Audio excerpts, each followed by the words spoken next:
भाजपा विधायक जितेंद्र गोठवाल के लिए बड़ी राहत की खबर आई है। हाई कोर्ट ने आज एक रिविजनल जो इन्होंने रिट लगा रखी थी, हाई कोर्ट ने उस पे आदेश जारी करते हुए एडीजे कोर्ट का जो आदेश था उसको निरस्त कर दिया है। और हाई कोर्ट ने सख्त टिप्पणी की है नीचे वाले कोर्ट के लिए कि किसी भी निर्दोष के ऊपर कैसे कोई कार्रवाई की जा सकती है। गोठवाल मेरे साथ हैं। गोठवाल जी, एक बड़ी खबर है, doctor Archana Sharma suicide case के अंदर 53 दिन तक आप जेल में भी रहे, लेकिन आज हाई कोर्ट ने आपको निर्दोष मान दिया। देखिए, मैं प्रारंभ से ये बात कहता हूं, मुझे न्यायपालिका पे पूर्ण विश्वास है। कांग्रेस की सरकार के समय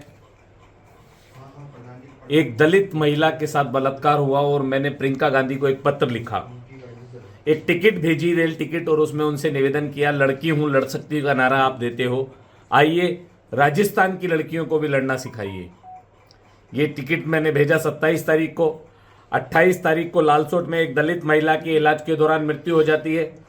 पुलिस के द्वारा 29 तारीख को शाम को 28 तारीख को शाम को 6:50 पर 302 में धारा लगाते हुए पुलिस ने अर्चना शर्मा के खिलाफ एफआईआर दर्ज की। यानी पुलिस ने वो गुनाह किया और उसकी सजा 10 निर्दोष व्यक्तियों को मिली।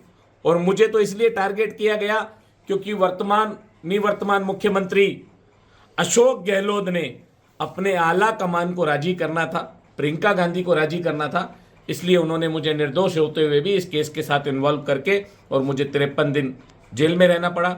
मैं धन्यवाद देता हूं हाई कोर्ट को कि उन्होंने मुझे न्याय दिया और मेरी चार्ज आदेश को निरस्त किया। और मैं निवेदन भी करना चाहता हूं कि इस तरह का कृतज्ञ कोई भी राजनीतिक दबाव में आकर कभी कोई अधिकारी ना करे। और कोर्ट ने डीजी साहब को भी निर्देशित किया कि ऐसे अधिकारी जो किसी दबाव में आकर किसी भी इनोसेंट आदमी को 53 दिन की जेल काटने पर मजबूर करते हैं, उनके खिलाफ भी कार्रवाई होनी चाहिए। मैं धन्यवाद देता हूं हाईकोर्ट। अब आपका आगे का स्टैंड क्या रहेगा? अब आप किस तरीके से आगे मूव करेंगे? क्योंकि आप 53 दिन तक रह के आए हैं, आप निरंतर, जब आप जेल में थे और जेल से बाहर भी आए, आप एक ही बात दोहरा रहे थे कि आप निर्दोष हैं, आपको फंसाया जा रहा है। आपने वो जो सुसाइड नोट था उसकी जांच तक का विषय उठाने की बात की थी। अब आपका फर्दर स्टैंड क्या होगा? क्योंकि अब तो हाई कोर्ट आपके साथ में खड़ा। कितने देर में आएंगे? देखिए, मैं सिर्फ इतना चाहता हूं कि कभी भी किसी के साथ अन्याय ना हो, और मेरी आज भी डॉक्टर अर्चना के साथ सिंपैथी है और मैं चाहता हूं इस री इन्वेस्टिगेशन में उसको न्याय मिले, डॉक्टर अर्चना शर्मा के हत्यारों को सजा मिले और पुलिस के उन अधिकारियों को जिन्होंने राजनीतिक दबाव के कारण इस तरह का कृत्य किया उनको सजा मिले, ताकि आगे से किसी भी ऐसे व्यक्ति को, इनोसेंट आदमी को, किसी को फंसाया ना जा सके। गोठवाल जी, एक लंबा विषय चला था, मार्च 2022 के आसपास की बात है, मार्च आने वाला है, एक लंबा विषय था। उस दिन एग्जैक्टली घटा क्या था? क्योंकि ना तो आपको मौका मिला सारी बात को रखने का, और जो तथ्य आ रहे थे उस टाइम निकल के वो ये थे कि आपने मोटिवेट कर दिया, आप धरने पे बैठ गए जाके, जिसकी वजह से डॉक्टर अर्चना शर्मा को सुसाइड करना पड़ा। ऐसा क्या हुआ था उस दिन? ऐसा क्या था वो पूरा इंसिडेंस? अगर आप बता सकें तो आप। देखिए, दोपहर 11:30 बजे इलाज के दौरान एक दलित महिला की मृत्यु हो जाती है। 12:30 बजे वहाँ के कुछ लोकल क्षेत्रीय लोग उसकी बॉडी को लेकर आनंद हॉस्पिटल के बाहर बैठते हैं और न्याय की मांग करते हैं। 6:50 पर पुलिस अर्चना शर्मा के खिलाफ, डॉक्टर अर्चना शर्मा के खिलाफ 302 की एफआईआर दर्ज कर लेती है। रात को 11:30 बजे मेरा वहां आगमन होता है। मैंने आने के बाद अधिकारियों से बात कर 10 लाख रुपए का पैकेज अर्चना शर्मा ने, जिनकी इलाज के दौरान जिसकी मृत्यु हुई, आशा बैरवा की, उसके परिवार वालों को दिलाने का काम सरकार से किया। मैंने उस धरने को खत्म करने का काम किया।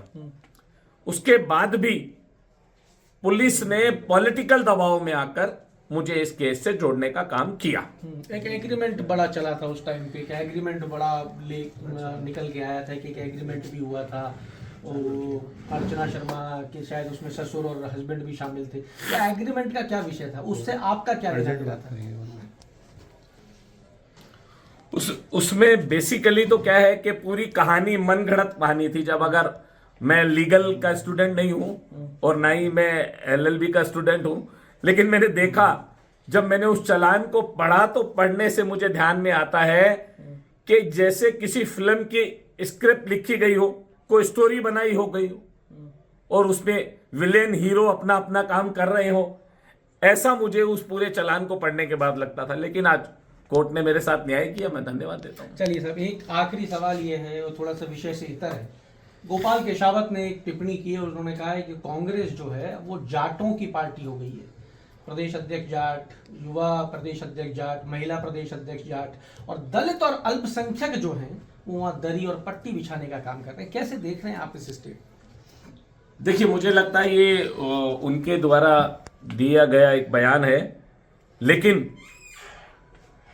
इन लोगों ने सदैव अपने एक्सपोजर के लिए, अपनी राजनीति को चमकाने के लिए, कांग्रेस में चाहे किसी भी वर्ग के नेता हो, वो अपनी पार्टी और नेशन को सेकंड रखते हैं, खुद की राजनीति को प्राथमिकता देते हैं। हम लोग पार्टी विद डिफरेंस इसलिए हैं कि हम लोग देश के लिए काम करते हैं, हम लोग समाज के लिए काम करते हैं, और ये लोग व्यक्ति विशेष के लिए काम करते हैं, एक परिवार के लिए काम करते हैं, एक वर्ग के लिए काम करते हैं। किसने किस दल के किस नेता ने क्या कहा, मैं उस पर कोई आर्गूमेंट्स नहीं करूंगा। ये हो सकता है कि उनकी सोच हो, लेकिन ये जरूर कहना चाहूंगा कि ये लोग सिर्फ और सिर्फ स्वयं के लिए राजनीति करते हैं, प्रदेश के लिए नहीं करते।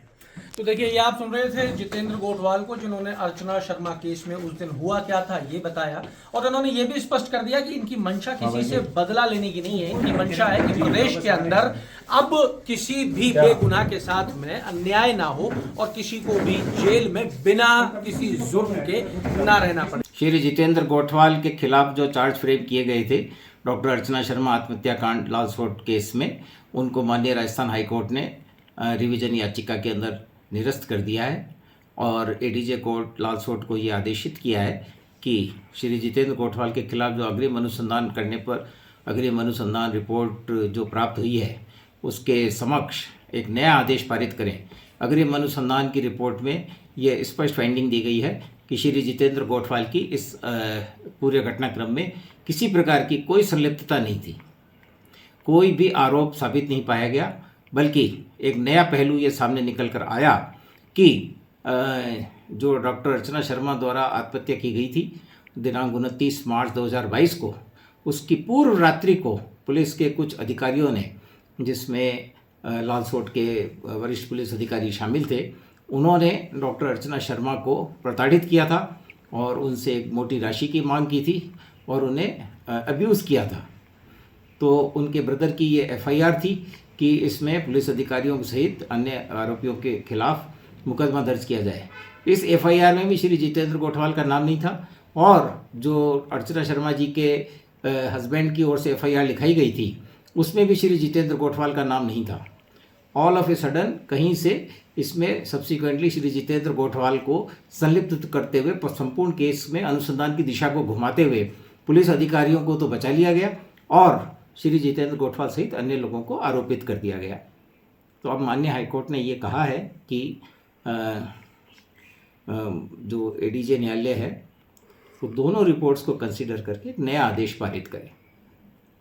साथ ही डीजीपी राजस्थान को भी आदेशित किया है कि वो इस बाबत सुनिश्चित करें कि पुलिस किसी भी व्यक्ति को केसेस में मिथ्या नहीं फंसाए। अमर उजाला जीवांजलि के सारथी की मदद लें और महाकुंभ में स्नान जरूर करें।